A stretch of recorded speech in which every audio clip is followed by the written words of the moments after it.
Hello, this is the Watchdog, and welcome back to Fun with Watches. If watches weren't fun, you'd only need one. Today we're going to review the Lige 8958, homage to a Tudor Black Bay. Let's start out with the wrist check. I'm wearing my Fossil Nathan Drake watch. Not the official name, but that's what I'm going to call it. And Grogo is wearing my Schmiel 1711. Grogo said that Master Skywalker took some time off for the Skywalker family reunion. I told him it couldn't have been a very big reunion since Luke only has a sister. He said it turns out that Uncle Owen and Aunt Beru are still alive.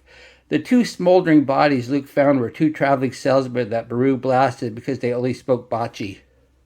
Alright, let's take a look at the watch. If you missed my unboxing, it comes with the international guarantee, of course unsigned, the little instructions, tiny little cleaning cloth, really little.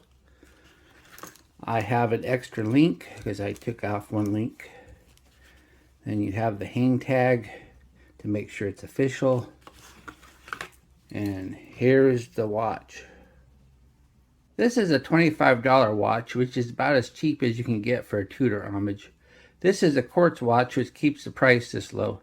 Lige specializes in Quartz watches in this price range. It's tempting to be dismissive of a $25 watch, but one can also admire just how much watch you can get for $25. One might call this a Black Bay 58 homage due to the blue dial, but it's a whopping 5 millimeters bigger than a BB 58. It's even bigger than the 41 millimeters of the standard Black Bay. It's more like the size of a Pelagos, but doesn't have the square indices. Then it says chronometer on the bottom of the dial, which is one of those fibs you get with these cheap Chinese watches. But instead of claiming COSC certification, it claims LG certification. I googled LG certification and could only find articles about appliance repair, so I have a feeling they made it up. Regardless of chronometer delusions of grandeur, even the cheapest Quartz watch is fairly accurate, and should only need setting every couple of months. The watch is 43 millimeters at the bezel, 52.8 millimeters lug to lug, 58.2 if you count the protruding end links. It's 12.7 millimeters thick, has a 20 millimeter lug width. It weighs 136 grams with one link removed. The bezel has an aluminum insert. It is a 60 click unidirectional with lots of back play. The clicks are loud and distinct, but just have that mushy feel of a watch in this price range. But I have seen much worse. And if you line up the pip, it appears, well, I don't know. It looks pretty good right there. Sometimes it looks a little misaligned. Once again, these positions aren't completely accurate. Once again, I've seen a lot worse bezel action. The dial is a flat mat with no sunburst effect. If you look at the color, it appears to have a slight purple hue. Has the applied Lige name and logo up top. Then it says 30 meters, 100 feet on the bottom, which is the bare minimum for water resistance. Then it says chronometer, as I discussed earlier. Has applied lume indices, and they're your typical Black Bay triangle, dots, and batons instead of the squares of a Pelagos. Has lume snowflake hands, and unlike a Black Bay, there's a frame date at the 3 with no cyclops. The sign crown is a push-pull. Unfortunately, the crown action is a bit loose, and setting the watch sometimes can be a bit difficult. It's not that it jumps when you push it in, but sometimes when you go to push it in, you accidentally twist the crown. See? You can twist the crown just by pressing on it. So you have to be really careful when you go to set it. But if you could do it without twisting it, you can usually set it without it jumping. Or if it does jump, it just jumps barely. It has a flat mineral glass crystal, just sticks up past the bezel just a little bit. And here comes another fib. They claim stainless steel case, but it's quite obvious it is chrome plated. I'm not willing to scratch it, but I did take off an end link and it is shiny between the lugs, which is a pretty good indication of chrome plating. The Caseback has a coin edge, but that's all for show, because if you look right here, you can see the little slot to put in a pry tool, because it's not a screw down Caseback. And if you look at it, it says full stainless steel, which once again, I'm sure that's a fib, because this case is obviously chrome plated. And then it gives Lige, doesn't give the model number, and then it says water resistant. And once again, it's just barely 30 meters.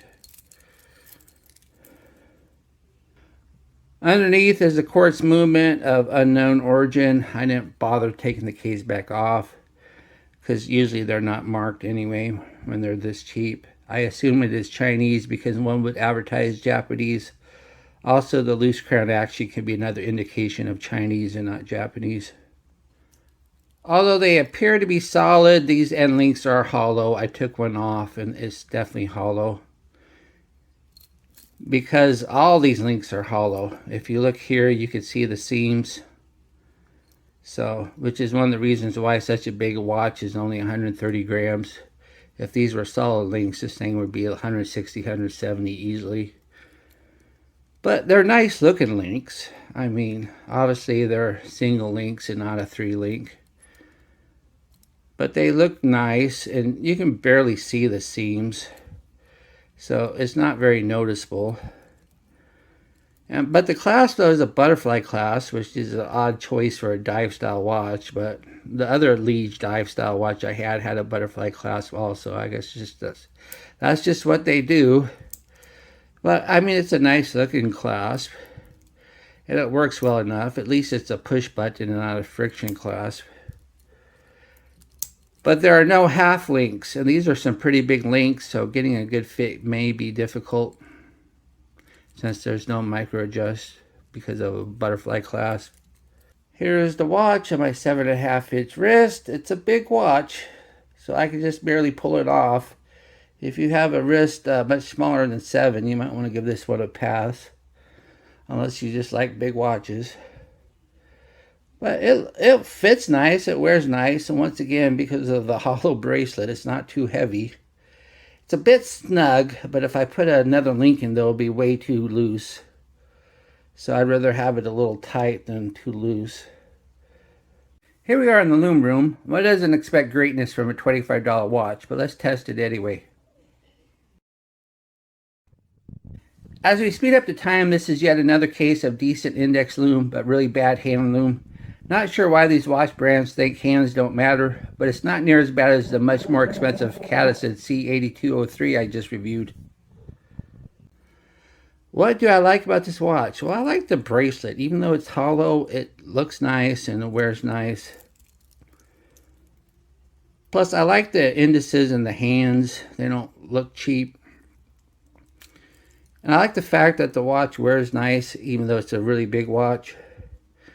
I like the fact that the second hand hits most of the marks, which is always nice if you have that quartz second hand OCD. What are my gripes and groans? Well, they told a few little fibs, including chronometer and a stainless steel case. Loose crown action is always a pain when setting the watch.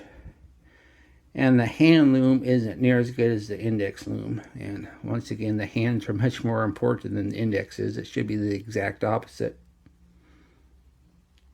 Do I recommend this watch? Yes, for the price it isn't bad. Yeah, they lie about the stainless steel, but you don't get stainless steel for this price. They lie about being a chronometer, but who cares because it's quartz. It wears and looks nice, and at least the second hand it hits most of the marks. I like the watch. And once again, it's not too expensive. Well, thank you for watching my review of the Lige 8958. And I will be back with another review, more than likely that fossil I'm wearing right now. Bye.